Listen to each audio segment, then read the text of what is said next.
Saya itu alhamdulillah hafal silsilah ulama-ulama Banten, dari mulai tokoh yang paling atasnya sampai turunan muridnya, sampai nyambung kemudian yang bikin ormas sampai di Indonesia.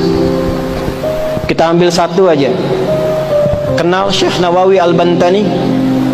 Kenal di mana antum? Lahir baru kemarin kenal Syekh Nawawi. Alhamdulillah. Syekh Nawawi Al-Bantani dari Tanara. Saya ambil satu muridnya saja. Punya murid namanya Abuya Kiai Syekh Asnawi Caringin. Di Banten itu banyak kota Caringin. Tangerang ada Caringin tuh, Cisoka. Di situ ada Abuya Kiai Haji Yusuf bin Said. Di antara muridnya itu ada Abuya Uci Turtusi, Allah yarham alaih, dari Cilonggok. Ya, itu di antara gurunya itu Abuya Yusuf bin Said selain ayahnya, Abuya Ramli, Dimyati Ramli. Itu Kiai Asnawi di Caringin yang di Labuan. Berangkat kemudian ke Mekah, belajar dari Syekh Nawawi Al-Bantani gurunya. Itu juga bertemu dengan teman akrabnya dua.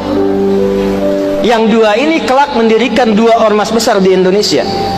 Satu Syekh Muhammad Darwis, yang kemudian diganti namanya oleh gurunya menjadi Syekh Ahmad Dahlan. Pulang kemudian ke Nusantara mendirikan Jam'iyah Muhammadiyah 18 November 1912. Satu lagi Hadratus Syekh Kiai Haji Muhammad Hashim bin Asy'ari, yang kemudian pulang ke Nusantara mendirikan Jam'iyah Nahdlatul Ulama 31 Januari 1926. Pulang. Dan ternyata ketika dilihat semua keakraban ini nyambung di nasab. Nyambung, ada nasab guru, ada nasab asli ke atas. Dua-duanya nyambung. Kiai Haji Ahmad Dahlan bin Kiai Haji Abu Bakar bin Kiai Ilyas bin Kiai Sulaiman bin Demang Jurang Juru Kapindo bin Demang Jurang Juru Sapisan bin Kiai Grebek. Grebek 1, Grebek 2. Nah di Grebek 2 itu salah satunya kakek buyutnya Pak Erlangga, Pak. Naik ke atas, nyambung ke siapa? Ahmad Jumadil Kubra. Syekh Ahmad Jumadil Kubra itu sekarang masjidnya dan dharikhnya, peninggalannya itu ada di wilayah Semarang, mau arah ke arah Demak. Jadi kalau ada belok ke kiri itu sebelah kiri sebelum perempatan itu ada masjid warna hijau, kubahnya emas. Itu dharikhnya Syekh Ahmad Jumadil Kubra. Sebelum Universitas Sultan Agung. Itu ada tuh. Beliau keturunan siapa? Syekh Az-Rasqat. Ahmad kan keturunan siapa? Ali Zainal Abidin. Ali Zainal Abidin keturunan siapa? Al-Husain. Al-Husain siapa? Adiknya Al-Hasan. Al-Hasan siapa? Putranya Sayyidina Ali bin Abi Thalib karamahullahu wajhah. Siapa beliau? Suaminya Fatimah Az-Zahra bintu Rasulillah Muhammad sallallahu alaihi wasallam bin Abdullah bin Abdul Muttalib bin Hashim bin Abdul Manaf bin Qusay bin Murrah bin Kilab bin Ka'ab bin Ghalib bin Fihir bin Malik bin Nadar bin Kinana bin Khuzaimah bin Mudrikah bin Ilyas bin Nizar bin Mudar bin Ma'ad bin Adnan bin Addi bin Adri bin Muqawwam bin Nahur bin Tarikh bin Ya'rub bin Yasjub bin Nabit bin Ismail alaihi salam bin Ibrahim alaihi salam bin Azar atau bin Nahur bin Abir bin Kinan bin Arfakhshad bin Sam bin Nuh alaihi salam bin Matushalah bin Kinan bin Anwas bin Tis bin Adam alaihi salam. Sallu ala Nabi. Ulangi Pak Ketua DPRD. Kiai Hashim juga begitu. Cuma ketemunya nanti di Joko Tingkir. Pangeran Benawa, keturunan 23 dari Nabi sallallahu alaihi wasallam.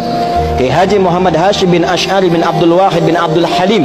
Abdul Halim dikenal dengan Pangeran Benawa, nama bekennya dikenal dengan Joko Tingkir bin Abdul Aziz bin Abdul Rahman. Siapa itu beliau? Walid Raden Ainul Yakin. Siapa beliau? Anak dari Sunan Giri. Nyambungnya lagi ke atas seperti nasabnya Kiai Haji Ahmad Dahlan. Dua-duanya bersaudara. Dua-duanya bikin ormas.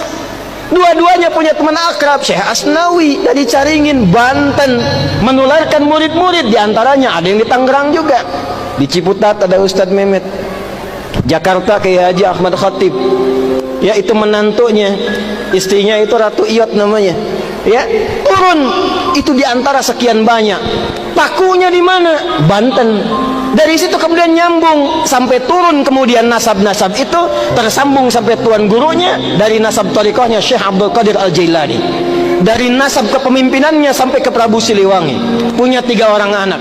Abdullah Iman dikenal dengan Walang Sungsang, Syarifah Mudaim, kemudian satu lagi siapa? Raja Sengara.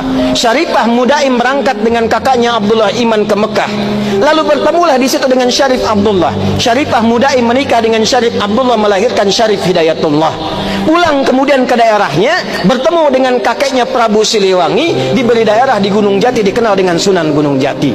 Punya anak-anak, anak pertama laki-laki Muhammad, anak perempuannya dinikahkan dengan Panglima Pasai, dikenal dengan Fathullah atau Faletehan. Menikah kemudian, lalu bertugas di wilayah kemudian dikenal dengan Batavia, membebaskan Batavia dari hukuman penjajah pada saat itu di bulan Juni 1527. Makanya sampai sekarang miladnya Jakarta itu di Juni. Maka kemudian dirubah namanya, diambil dari surat Al-Fatah, ya, surah ke-48 ayat pertama. Inna fatahna laka fatham mubina.